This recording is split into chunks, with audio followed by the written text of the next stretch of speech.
Kebenaran adalah kebenaran. Katakan iya untuk iya, katakan tidak untuk tidak. Opi Dantos.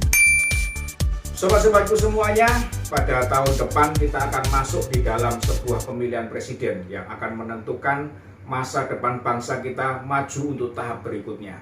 Nah sobat, di dalam pemilihan presiden ini tentu tiap-tiap calon akan memiliki strategi bagaimana caranya untuk memenangkan agar dia bisa menjadi pemimpin bangsa yang besar ini, agar dia bisa mengarahkan negara yang besar ini menjadi sebuah negara yang maju, meneruskan program dari Bapak Presiden Joko Widodo. Berkaca dari Pilpres yang kemarin dan melalui beberapa pemilu-pemilu yang kemarin pada tahun dimulai dari tahun 2017, yaitu pemilihan Gubernur DKI Jakarta. Di situ kita mengenal apa yang namanya politik identitas. Dengan menggunakan identitas suatu agama, mendiskreditkan orang lain, agama lain, bahkan sesama agamanya pun dia kafir-kafirkan dan dia kutuk-kutuk. Anies Rashid Baswedan akhirnya memenangkan pemilihan gubernur pada tahun 2017 tersebut.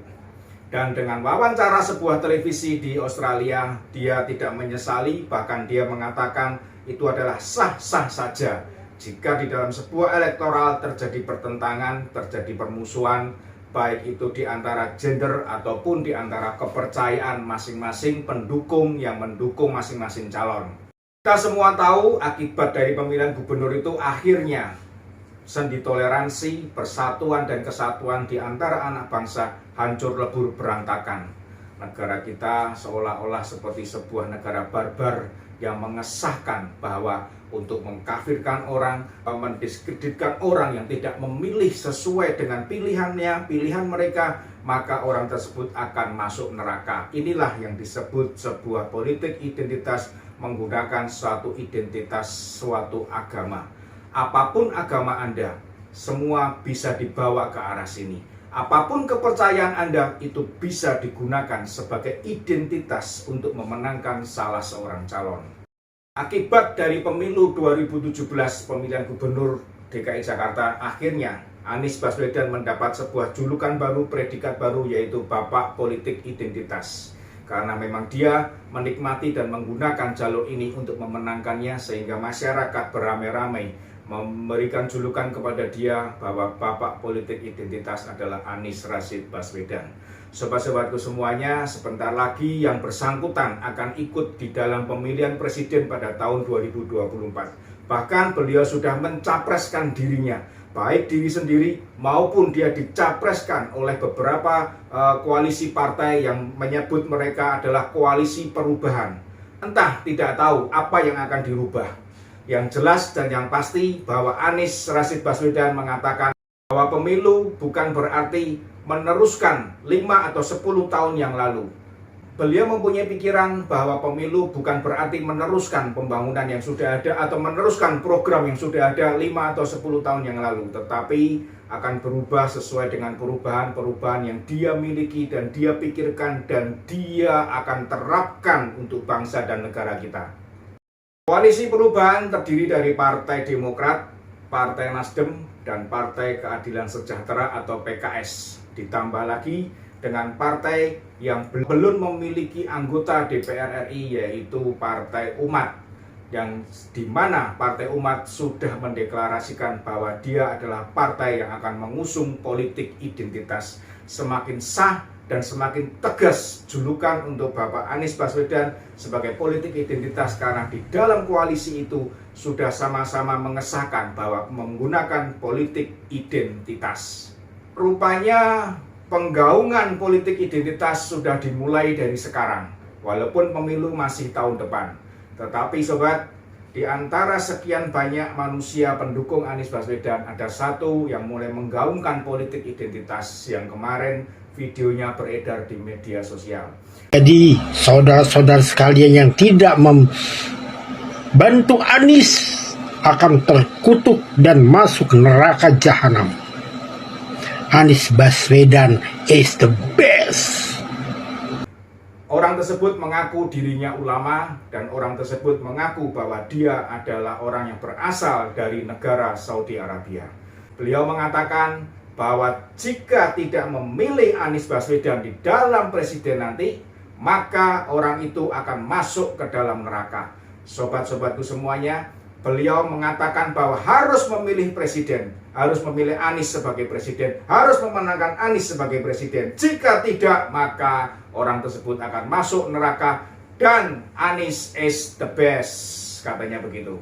Setelah video ini beredar, tentu akan muncul video-video yang lain atau berita-berita yang lain yang mungkin lebih keras atau mungkin lebih kasar atau mungkin bisa disertai dengan ancaman-ancaman seperti yang terjadi pada Pilgub DKI Jakarta, yaitu bahwa jika Anda meninggal maka Anda tidak akan boleh dilakukan upacara suatu kepercayaan atau suatu agama. Selama ini pendukung-pendukung dari Anies Baswedan kita tahu bahwa beberapa kali mengeluarkan berita, mengeluarkan foto, mengeluarkan pernyataan selalu berbanding terbalik dengan fakta yang ada. Dan sehingga kita semua kadang-kadang dibikin bingung. Beritanya seperti ini, ternyata hasilnya seperti ini. Dan sobat, apa yang dikerjakan oleh Anies Baswedan di Jakarta itu bisa menjadi track record atau rekam jejak bagi kita semua untuk bisa menentukan apakah pilihan kita kepada calon presiden yang mana nantinya. Karena akan ada beberapa calon, ada koalisi baru yaitu koalisi besar yang terdiri dari 5 partai besar, diantaranya adalah Partai Golkar, kemudian PKB, kemudian PAN, P3, dan satu lagi yaitu Partai Gerindra. Sobat-sobatku semuanya, partai besar ini bersama-sama akan mengusung capres yaitu Bapak Prabowo Subianto.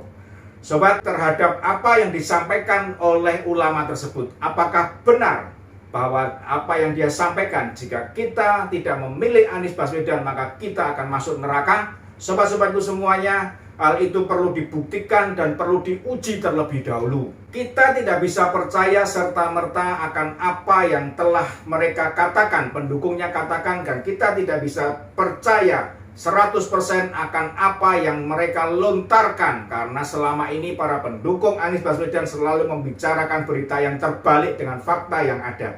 Nah, sobat-sobatku semuanya, di sini jika memang benar berita itu bukan hoax, jika memang masuk neraka itu benar adanya karena tidak memilih Anies Baswedan, maka sobat, kita membutuhkan satu bukti.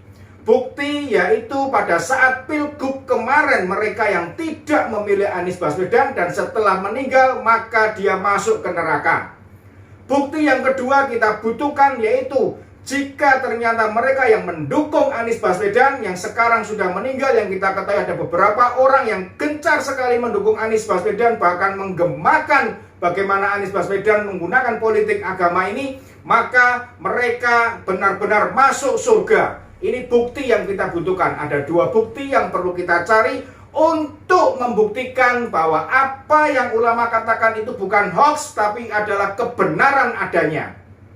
Sobat-sobatku semuanya, jika memang terbukti bahwa mereka yang memilih Basuki Cahayapurnama pada saat Pilgub DKI Jakarta dan setelah sekarang meninggal orang tersebut masuk ke neraka, jika memang itu buktinya ada dan saya bisa melihat bukti itu di depan mata saya, atau saya bisa mendengarkan suara Tuhan yang mengatakan bahwa ini orang harus masuk neraka karena tidak memilih Anies Baswedan, jika memang itu benar-benar terjadi dan benar-benar ada, maka saya akan memilih Anies Baswedan pada tahun 2024 nantinya. Tapi sobat-sobatku semuanya, jika ternyata ulama itu atau pendukung dari Bapak Anies Baswedan tidak bisa membuktikan bahwa orang yang tidak memilih beliau masuk ke neraka, maka saya lebih memilih orang yang telah memiliki rekam jejaknya jelas, rekam jejaknya baik untuk mengatasi radikalisme dan intoleransi di bumi Indonesia ini. Saya akan mencari orang yang bisa menggaungkan persatuan, kesatuan, dan toleransi di seluruh anak bangsa kita. Jika memang terbukti benar, maka itu benar adanya dan marilah kita bersama-sama ikuti saran mereka.